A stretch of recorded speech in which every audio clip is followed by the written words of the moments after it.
तो छात्रों, आज हम जो कल मैंने आपको पाठ भेजा था समकालीन विश्व में अमेरिकी वर्चस्व, इस विषय पर वीडियो बना रहे हैं। आशा है आप लोग गौर से सुनेंगे।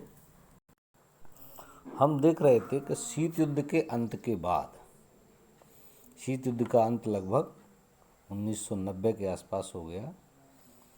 संयुक्त राज्य अमेरिका विश्व की सबसे बड़ी ताकत बनकर उभरा। दुनिया में कोई उसकी टक्कर का प्रतिद्वंदी नहीं रहा। इस घटना के बाद के दौर को अमेरिकी प्रभुत्व या एक ध्रुवी विश्व का दौर कहा जाता है। इस अध्याय में हम अमेरिकी प्रभुत्व की प्रकृति का अध्ययन करेंगे, विस्तार कि अमेरिकी प्रभुत्व कैसा था, उसका विस्तार, उसकी सीमाओं को समझने की कोशिश करेंगे। पहले खाड़ी युद्ध से लेकर अमेरिकी अगुवाई में इराक पर हमले तक घटनाओं का एक सिलसिला है। पहले खाड़ी युद्ध से लेकर अमेरिकी अगुवाई में इराक पर जो हमला किया गया, उन घटनाओं का एक सिलसिलेवार घटना चक्र है। एक ध्रुवी विश्व के उभार की इस कथा की शुरुआत हम इस घटनाक्रम के जिक्र से करेंगे। इसके बाद हम थोड़ा ठहरकर वर्चस्व की अवधारणा के सहारे से प्रभुत्व की प्रकृति को समझने का प्रयास करेंगे। अमेरिकी वर्चस्व के राजनीतिक, आर्थिक तथा सांस्कृतिक पहलुओं की जांच परख के बाद हम यह देखेंगे कि अमेरिका से निपटने के लिए भारत के पास नीतिगत विकल्प क्या हैं। अध्याय के अंत में हम देखेंगे, इस बात पर चर्चा करेंगे कि अमेरिकी वर्चस्व के सामने क्या कोई चुनौती आन खड़ी है और क्या अमेरिकी वर्चस्व से उबरा जा सकता है। ये जो हमारे सामने अमेरिकी वर्चस्व की कहानी है, उसका शुरुआत हम करते हैं। यहाँ हम देख रहे हैं कि 3 लोग हैं, आयशा, जाबू और आंद्रे। बगदाद के छोर पर कायम एक स्कूल में एक लड़की है जो आयशा नाम की है। पढ़ाई लिखाई में बहुत अव्वल थी। उसने सोचा था कि वो डॉक्टर बनेगी, लेकिन 2003 में अमेरिकी हमले में उसकी एक टांग जाती रही। वह किसी तरह छुपी रही, बची। तभी दागी गई हवाई हमले में एक मिसाइल उसके ठिकाने पर आ गिरी। आयशा अब चलना फिरना सीख रही है। उसकी योजना डॉक्टर बनने की अभी भी है, लेकिन ये तभी संभव हो सकता है जब विदेशी सेना उसके देश को छोड़कर चली जाए। एक घटना अब दक्षिण अफ्रीका की है। यहाँ पर जाबू नाम का एक प्रतिभाशाली कलाकार है जो अपनी चित्रकारी और पारंपरिक जनजाति कला का गहरा उस पर असर है। उसकी योजना थी कि आर्ट स्कूल में पढ़ने और उसके बाद उसका सपना था अपना स्टूडियो खोलने की, लेकिन उसके पिता चाहते कि जाबू MBA की पढ़ाई करे और परिवार का व्यवसाय संभाले। व्यवसाय फिलहाल मंदा चल रहा है और जाबू के पिता सोचते हैं कि वह परिवार के व्यवसाय को फायदेमंद बनाएगा। युवा आंद्रे, माने ये नई उम्र का व्यक्ति हैं। आंद्रे पर्थ ऑस्ट्रेलिया में रहता है।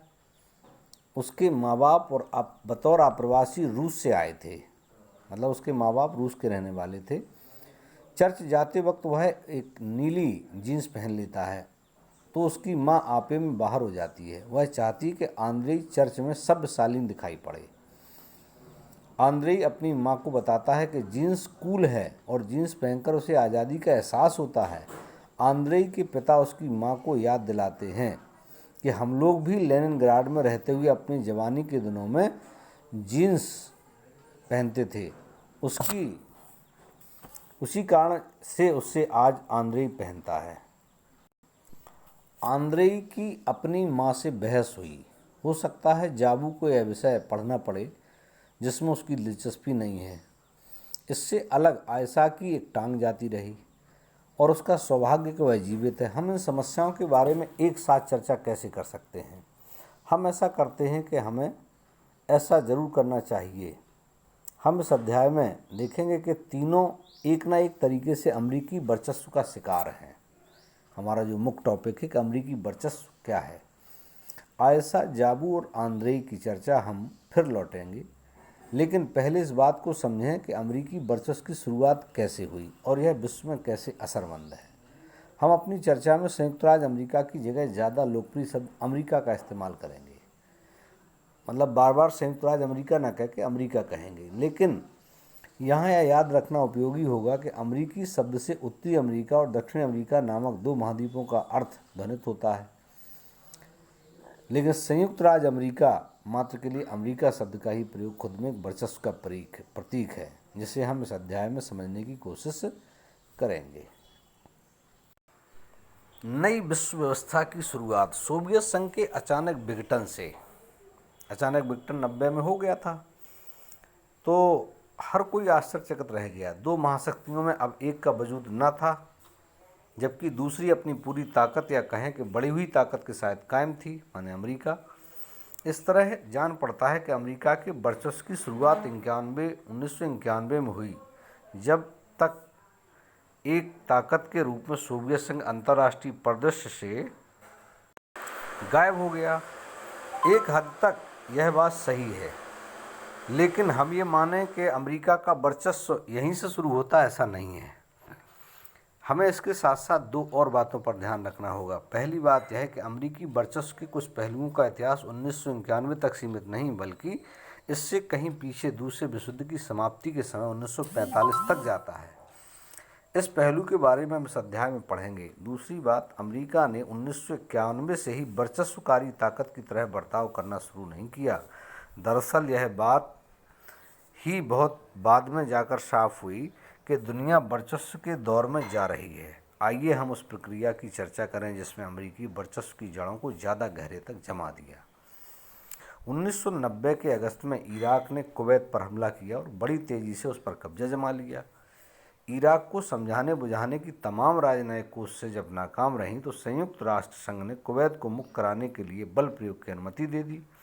शीत युद्ध के दौरान ज़्यादातर मामलों में चुप्पी साध लेने वाले संयुक्त राष्ट्र संघ के लिहाज से यह एक नाटकीय फैसला था।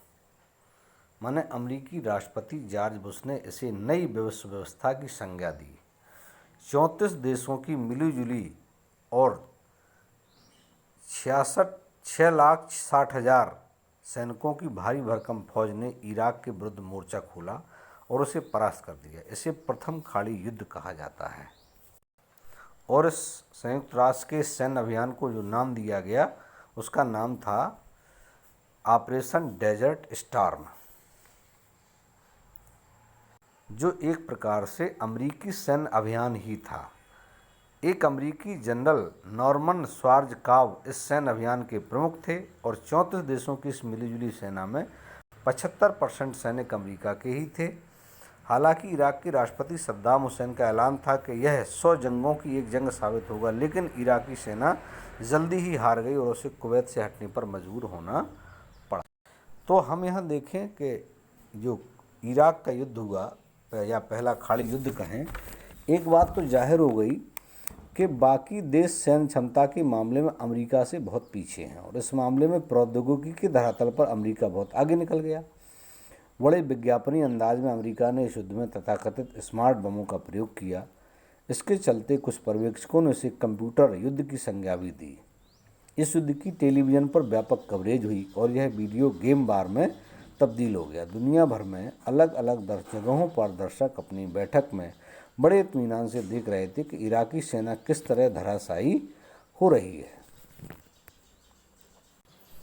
हम देखें कि एक बात समझ में आती है, अमेरिका ने इस बम में युद्ध में मुनाफा कमाया। कई रिपोर्टों में कहा गया कि अमेरिका ने जितनी रकम इस जंग पर खर्च की, उससे कहीं ज़्यादा रकम उसे जर्मनी, जापान और सऊदी अरब जैसे देशों से मिली।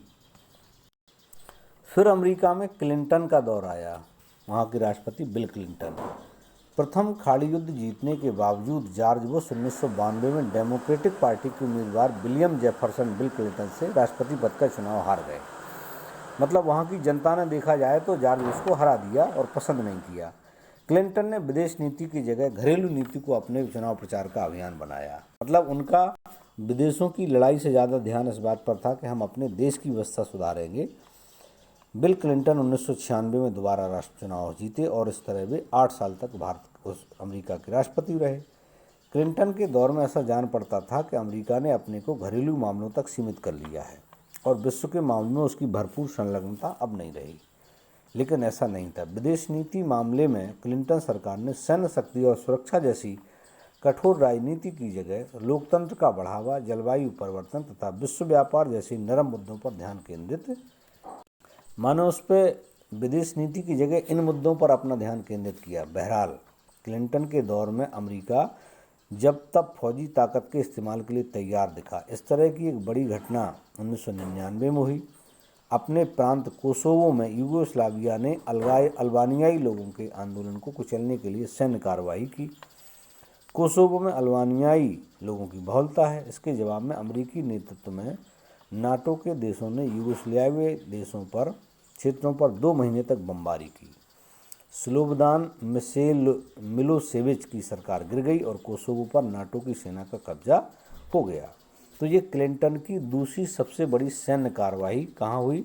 एक तो ये हो गई, दूसरी नैरोबी केनिया में, और दार ए सलाम माने तंजानिया के अमेरिकी दूतावासों पर बमबारी के जवाब में 1998 में अमेरिका ने नैरोबी में हमला कर दिया। और इस्लामी आतंकवादी विचारों से प्रभावित आतंकवादी संगठन अल-कायदा को इस बमबारी का जिम्मेदार ठहराया गया। इस बमबारी के कुछ दिनों के अंदर राष्ट्रपति क्लिंटन ने ऑपरेशन इनफाइनाइट रीच का आदेश दिया और इस अभियान के अंतर्गत अमेरिका ने सूडान और अफगानिस्तान के अल-कायदा के ठिकानों पर कई बार क्रूज मिसाइलों से हमले किए। अमेरिका ने अपनी इस कार्रवाई के लिए संयुक्त राष्ट्र संघ की अनुमति लेने या इस सिलसिले में अंतर्राष्ट्रीय कानूनों की परवाह नहीं की। अमेरिका पर आरोप लगा कि उसने अपने इस अभियान में कुछ नागरिक ठिकानों पर भी निशाना साधा है, जबकि इसका आतंकवाद से कोई लेना देना नहीं था। पीछे मुड़कर अब देखने पर लगता है कि यह तो एक शुरुआत भर थी। हमारा जो मुख्य टॉपिक चल रहा था कि अमेरिकी वर्चस्व की शुरुआत कब से हुई, तो कोई एक दिन में नहीं हुई। उसकी देखा जाए तो एक लंबी प्लानिंग के तहत अमेरिकी वर्चस्व की शुरुआत हुई और ये 1945 से ही शुरुआत हो गई थी। आज के लिए इतना ही।